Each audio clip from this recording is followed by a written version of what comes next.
from the Smith Center in Chapel Hill, North Carolina. This is TarHillIllustrated.com. I'm Jacob Turner. He's Andrew Jones, who's actually sitting right across the court from me right now. What's up, AJ? You can see you over there. In between us, we have Seth Trimble and friends and family and some people, I guess, from Wisconsin that are here. He's doing basically a photo shoot. It's funny because I haven't done a 3 things in the Smith Center this year, but I'm pretty sure the last time I did one here last season, we had kind of the same setup. We had Seth Trimble's family out there. So this is becoming a theme for us, AJ. Absolutely. It's become a theme. Yeah, it's interesting how it's Syracuse students, right? Yep, that's Syracuse students because they always look sharp. The Syracuse guys always look sharp. They're walking by the Syracuse. Syracuse got an amazing journalism school and broadcast communication school, and they always, send the students in the school on all their road trips, and those guys are always here. They work hard. And they're always the sharpest looking guys here. Certainly dressed a lot better than me. Man, polo shirt with my jeans untucked again. This has become my uniform, Jacob. Hey, look at you, man. I'm not even wearing a polo shirt today, which is pretty rare for me at a game. But I was feeling a little. I'm telling you, I said it 1,000 relaxed. times. COVID changed me. If coaches are wearing warm-ups and I'm wearing jeans, I used to have a no jean rule, if you remember. I do. It wasn't that long ago, man. It wasn't that long ago. It really wasn't. No, see, I have the power of AJ, the power to make those changes. You gotta love it, man. You gotta love it. But AJ, we're here following North Carolina's big 103-67 win over Syracuse on this very court right in front of us. Carolina proving a 13-3, 5-0 in ACC play. I'm going to run through some stats as I always do, and then we'll get rolling on it. RJ Davis led the way, 22 points, 5 steals, 10th game scoring 20 or more points this season for RJ Davis. Armando Bacot, 16 points, 11 rebounds, his 8th double-double of the season, 76 of his career. Jalen Washington, 11 points, 6 boards. Harrison Ingram, 11 points, and Jalen Withers, 10 points and 6 rebounds. And we throw in Ingram had 10 boards as well. So another good day for him. But AJ, I want to start with, the way this team, I'll say started this game, but really played throughout it. Because the reason I want to start there is because it was funny. A lot of fans were always like to see how fans are feeling before the game on Twitter and on the message boards. And a lot of the messages I was getting was, I'm kind of worried about a bit of maybe a trap game today. Carolina coming off a 3-game winning streak on the road in ACC play, coming back home, only the second home game in 42 days.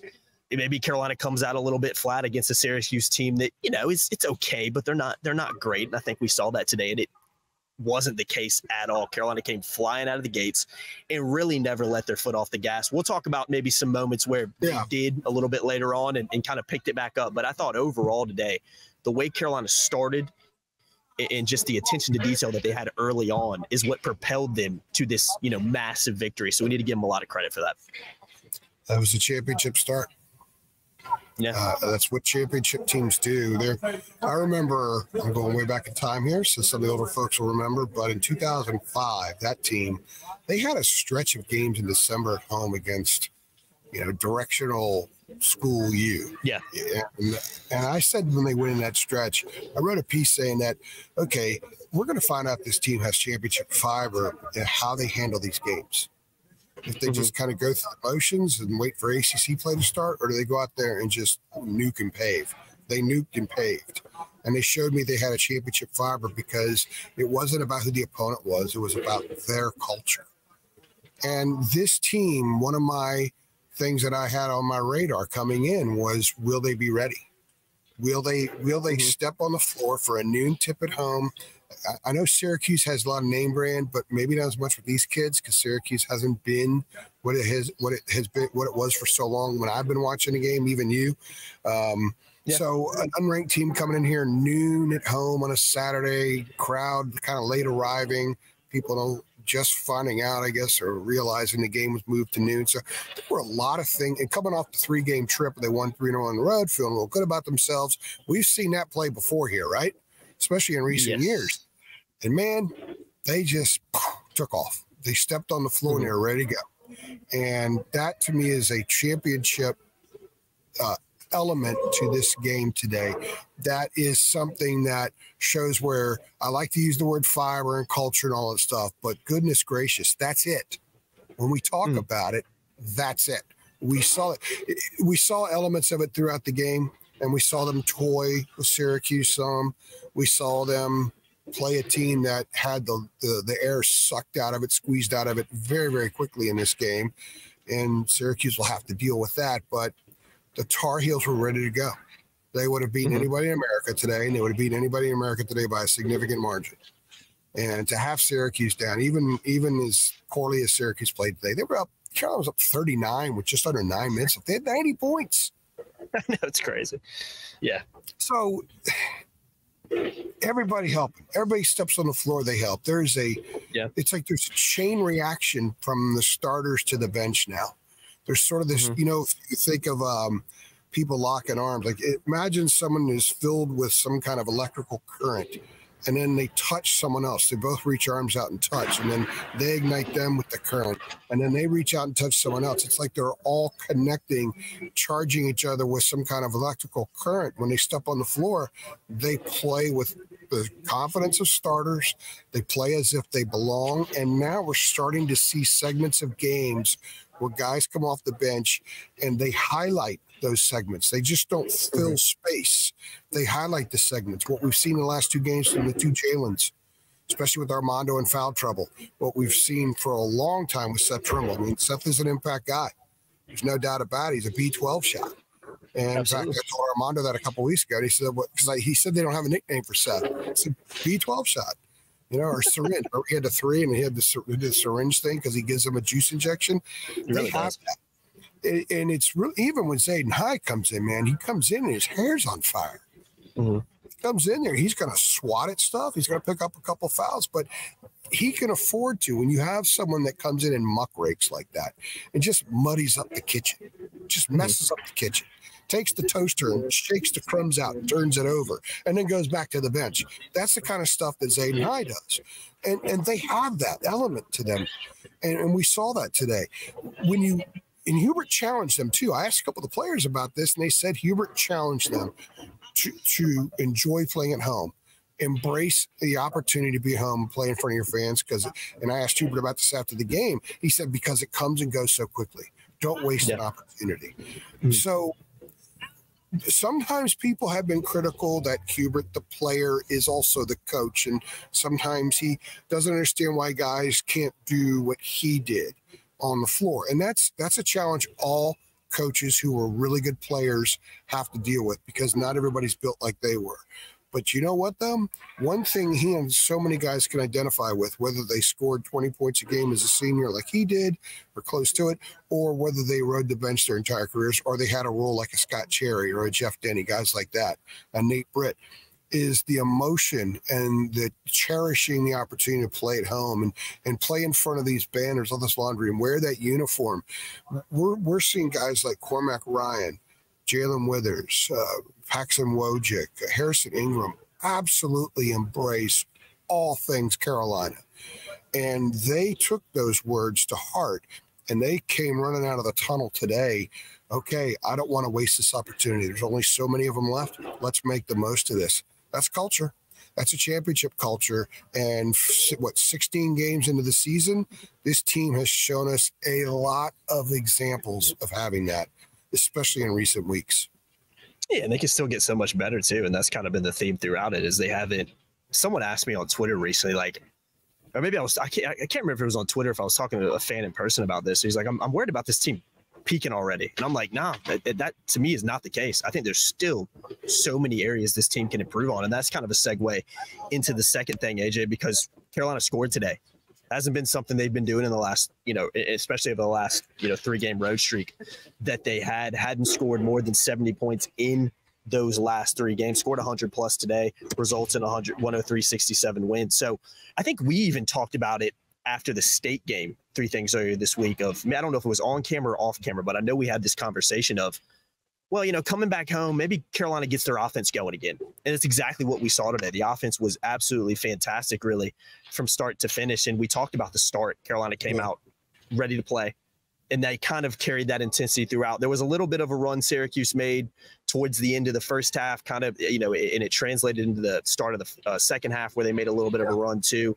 But Carolina bounced back, put the foot on Syracuse's necks again, and the game was over, it was already over really in the first half, but it was definitely over, halfway through the second half in particular. So, but again, scoring today, AJ, haven't had a lot of opportunities to talk about Carolina being a prolific scoring team. It's been more on the defensive side of the ball. They were good defensively again today, but man, were they really good offensively as well. Yeah, I wrote in the 3 keys that they need to find their December offense, and they found their December offense. And guys, they've scored 100 plus here in this building against Tennessee and Syracuse. Now, again, Syracuse isn't that bad, so that's significant. To win the kinds of games that they have won, and even 2 of the losses, the fact that they were in those games and those scenarios, there's just so much to like about this club, and they can be offensive. And I asked a couple of the dudes after the game about scoring no more than 70 on the road, and they come in here and win this, and they say that they have it in them, that they are equipped to do whatever it takes. I think it was maybe RJ was saying that, or it was Jalen Withers or Washington. They just have they have the mindset and the confidence in whatever style they face, that if they've got to go into that mode, they can go into the mode. That mode, their bag, and guys like talk about their bag, meaning their game. This team's bag is massive. Yeah. An 18-wheeler wouldn't suffice carrying this thing on the road the way they're going right now, because if you want to muck it up, they'll muck it up.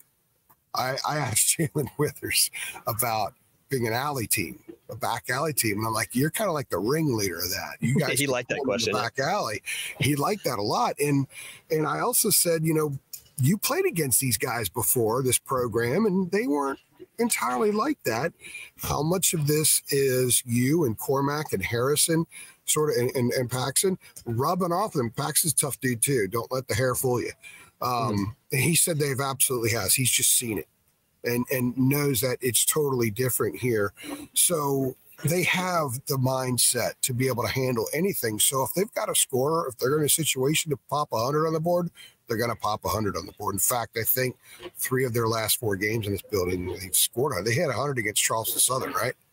I believe so. Yeah, because everybody got Bojangles and crumble cookies, so they basically contributed to bad 105 Carolina. 105 against Charleston. So they've hit the 100-point mark 3 of the last 4 games in this building. When they go on the road and they go 65-55 at Clemson, they shut down studs. They didn't shut down Judah Mintz in this game today, but they didn't need to, because by the time Judah really started scoring, the game was a foregone conclusion. The game was over 10 minutes into the first half. And in fairness, got to be totally objective here. It looked like Syracuse wanted to just get on the plane and go home. Mm-hmm. It just didn't look like the Carolina just sucked the life out of them, squeezed it out of them like a python.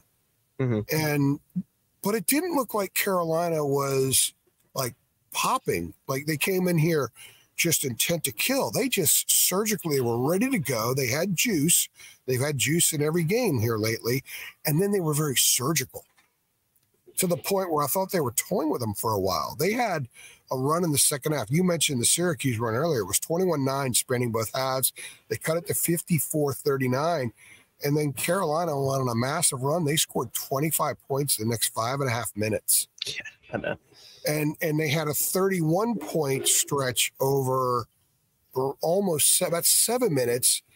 And 5 of the field goals were assisted in that stretch. 5 of them also were second chance opportunities. They were destroying the boards. And that's part of the offense for this team. There have been times, especially early in the year, where they weren't getting a ton of offensive second chance points. Today, they gorged on second chance points.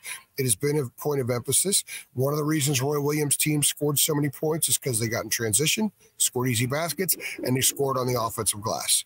It wasn't always if they scored 85 points, it wasn't because they had 42 incredible half-court possessions.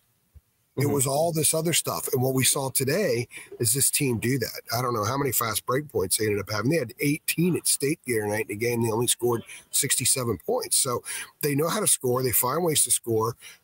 They don't have to rely on just 1 or 2 things to happen. They don't need RJ to go off to win. He averaged 15 points a game in the 3-game road trip in the league, and they still won by double figures every game. So they've played their last 5 games against power conference teams. They've won all by double digits. And the last 4, they've out-rebounded them by an average of, if you throw 21 in with the others, About 13. Mm-hmm. That's Carolina basketball, guys. You're seeing Carolina basketball with an edge. Mm-hmm. You're seeing Carolina basketball with an edge. Unselfish team, club that just takes tremendous joy in that extra pass for the open three. How many times did we see the second pass? If this was hockey, how many times would they have scored baskets where two guys would have gotten an assist? This is beautiful. It really was. So No, it was. What a terrific performance from a team that probably could have dialed it up a couple more notches if they had to. Yeah, I never felt like they really got out of. I said first gear originally. Maybe I'll crank it up to second. I just really never felt like. Yeah, I think they got out of first, but there were times where they were in first gear cruising. But I never really thought they got past second gear. I just thought they were that much better than Syracuse today. 31 points in 7 minutes, Jacob, I would say is second gear, but they didn't need to get to third gear to do that. That's the thing. Mm-hmm. We talk about them getting better and how much room they have to get better. They put 31 up in 7 minutes against Syracuse. And that was when Syracuse had gone back to the zone. Basically, that was Adrian Autry waving the white flag in a sense. Like, well, what we're trying to make this program become now isn't working tonight, so let's go back to the old crap. Mm-hmm. Poor guy. He had there were no buttons he was going to push that were going to matter tonight. That's because Carolina, and they could go up a few more notches, man. Oh, I know. That's the thing. That's what I keep telling people. This is a really good team. Yeah, this is a really good team. There's so many things about this team. We could do a pod where we just look at each guy and say, okay, let's name 4 things that they're doing very, very well every time they step on the floor. And there will be no shortage for any of them, including Paxson Wojcik. People like to dog on him for whatever reason. You know, he hit one of the biggest shots of the season so far last week at Clemson. So he's going to help this team at times. Zayden High is going to help this team. He helps them every time he plays just because of the muckraking, like I was saying earlier. So, and they score. They had 8 guys score in the first half against Clemson last week. They had 10 score, I think, in the first half. I think it was, or 10 took shots and 9 scored. They're getting production. They step on the floor. Nobody looks like they're not confident. It's not just on the defensive side. Confidence really shows on the offensive side. There are guys that have been in this program in the last 5 years that would play hot potato when they got the ball, or they would dribble. They'd waste their dribble, and then they wouldn't know what to do with it, and crap would happen. Crap's not happening with these guys. They're going to turn it over sometimes, but a lot of it tonight or today in the turnovers was just because they were just trying to do stuff, man. It wasn't because they were overwhelmed. Yeah, no, I agree. And third thing, what this means, we're kind of talking about it right now, but I just want to introduce that. Louisville up on Wednesday night, should be a game that Carolina should be winning, but they have to be ready to play again. But you were talking about how I use the word well-rounded. I think this team's very well-rounded. And I think the best part about this team so far, like you were just talking about, is it feels like everybody knows their role. We've even seen AJ, we've even seen Armando Bacot how many times at press conferences and interviews this year saying, oh, no, this is RJ's team. You're talking about a guy that was introduced before the game alongside Phil Ford for joining the 2,000-point club. Only 5 of the Tar Heels have ever done that. And he's sitting here saying, no, this is RJ's team. Like, I know my role. I know what I need to do. Yeah, dismisses it. He dismissed it because he's almost – talk about it. And I'm sorry to no, you're fine. You're fine. Cut you off there. But this is very important to this team that Armando is not interested in that stuff really. He's just not. Yeah. He's got a completely – remember last year when he wore the glasses and he broke the record? After the state game, yeah. Yeah, and there's nothing wrong with what he did. There's nothing wrong with how he's gone about things. It's all been part of his growth. He's matured. It's been an absolute pleasure to watch, and now he's a guy that just wants to win. I've told you many times. I've told people on these podcasts many times when I talked to him a couple years ago on the phone for a while. Just the 2 of us. We couldn't do it in person because of COVID and stuff. He just said, man, I just want banners up there. He wanted to have his jersey up there, and he still does, but he doesn't talk about it anymore. He just wants to win. Let everything else take care of itself. So when the guy who's out there with Phil Ford, it almost dismisses the fact that he's out there with Phil Ford. To the rest of his teammates, what message does that send? It sends the right message. They know that Armando is going to give them everything to help them win the game. And that's why his defense has been 1,000 times better this year. He's setting screens better. When they set screens, he moves better. The ball doesn't get stuck when it gets down to him anymore. We've seen a quicker Armando of late. he's playing at an exceptionally high level. He's not scoring as much as the national pundits may have expected when they decide to make him a National Player of the Year candidate, and he won't win it because they're going to look at the box scores. But everything in between the box score, or that doesn't fit in the box score, he is doing at an exceptionally high level. And the first thing is how he handled that out there with Phil today. And when he was asked about it after the game, that's the same message he's giving his team, his teammates. They know that he's just all about getting that W, man. So if the decorated guy is all about just getting a W, it filters down. So he may not be leading the way RJ is. He may not be leading the way Harrison and Cormac are, and they're very vocal leaders. But everyone in that room knows that's the dude. That's the dude that they'll eventually alter some of the stipulations to get your jersey in the rafters to get his up there. It'll get up there. They'll find a way to do it, and he'll be the guy that gets them to do that. Yeah. And when he has that approach, everyone else is going to have that approach. You can't not have that approach if you're in that room. And so there's so many things about this team that are on point right now. And I think that is a classic example of what they are, who they are, and partly why. There are a lot of other reasons why they're that team, but that's a pretty solid example right there. Yeah, and I was talking about a second before we kind of went off on Armando. I was saying that it seems like everybody on this team kind of knows their role, and it's showing on the court. We've talked about it a lot. And I think I've mentioned this on a podcast or before. It wasn't this season, but I've mentioned this before, I believe. But a lot of Carolina fans will know what I'm talking about. Some won't, but I have a DVD. I remember watching as a kid from the 2005 National Championship team. It was like a documentary of the whole season. Interviews with Roy, interviews with the players, behind the scenes kind of stuff. And it was one of my favorite videos to watch growing up. But one of my favorite quotes, and it's not originally from Roy Williams. It makes me feel really old, man. Yeah. I know, right? I remember I still have that DVD. I think my parents have it somewhere. But one of my favorite quotes from Roy in there that I've taken throughout my life in sports, and I always apply it. It's not his quote directly, I don't think, but it's one that he said in the video. And he said, it's amazing what can be accomplished when nobody cares who gets the credit.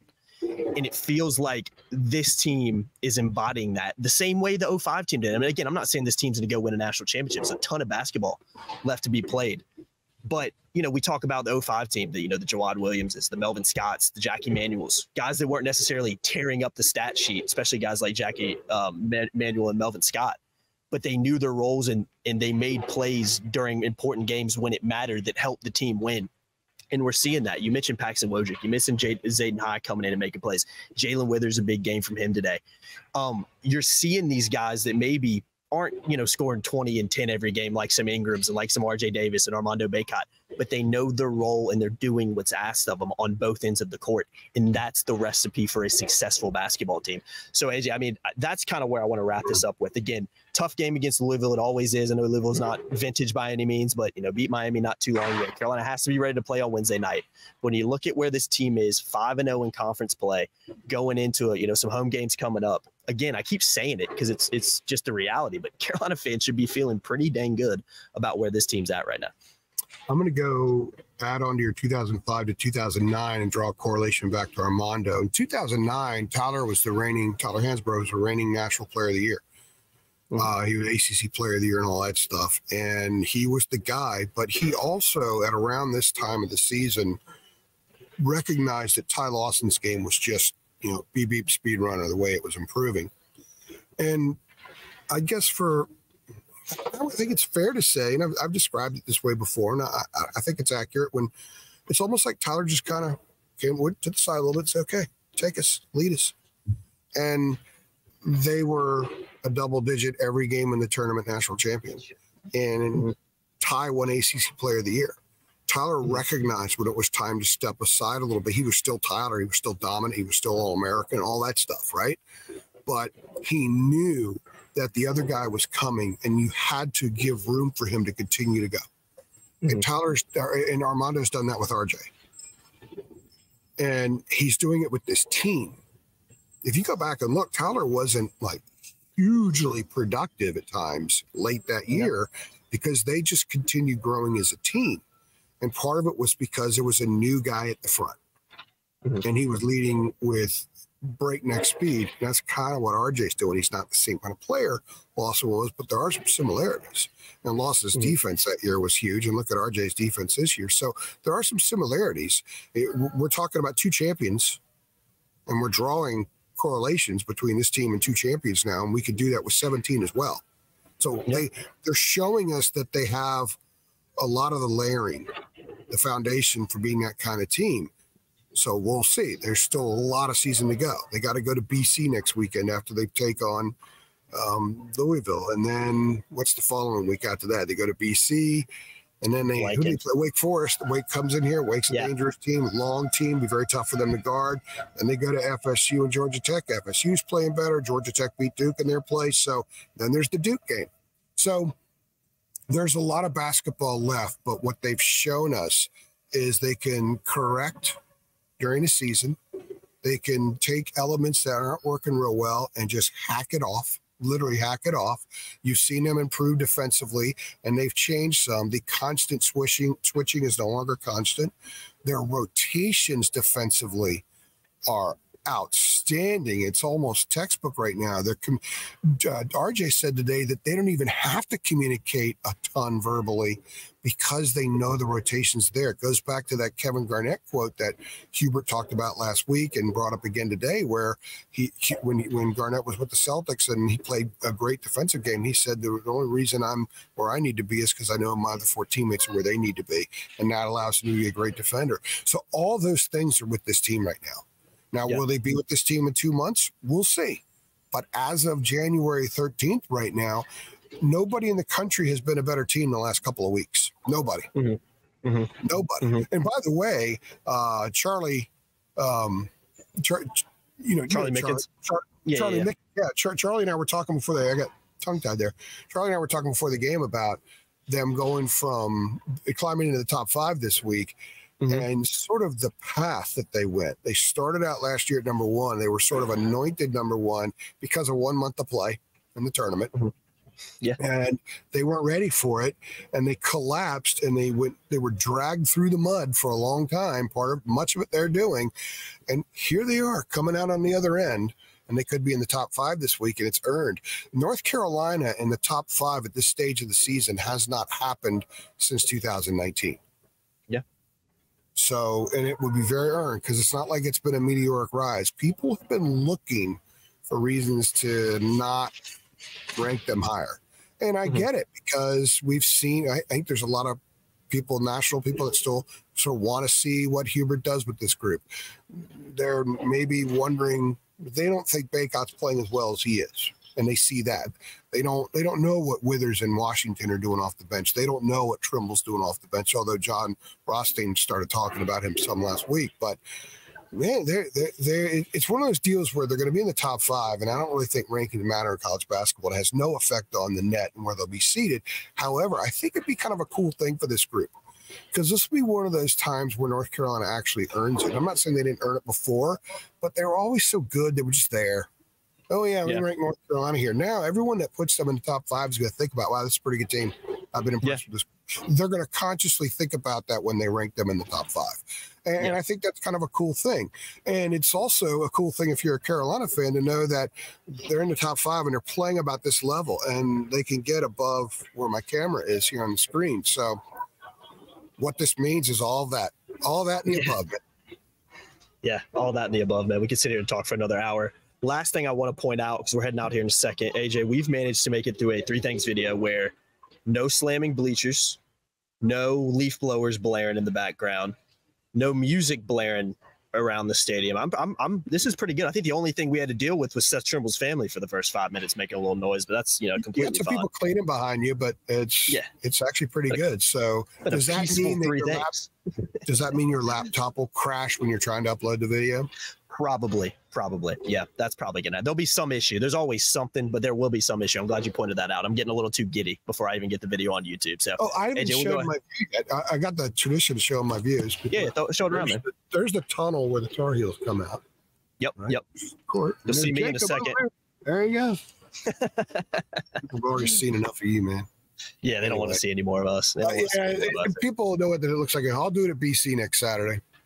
Yeah. All the front. Yeah, we'll do it at BC. I'm sure there's a lot of people that haven't seen too much of that arena. Put it that way. So we'll go ahead and get the heck out of here. Not much to see. Not much to see. It's not huge.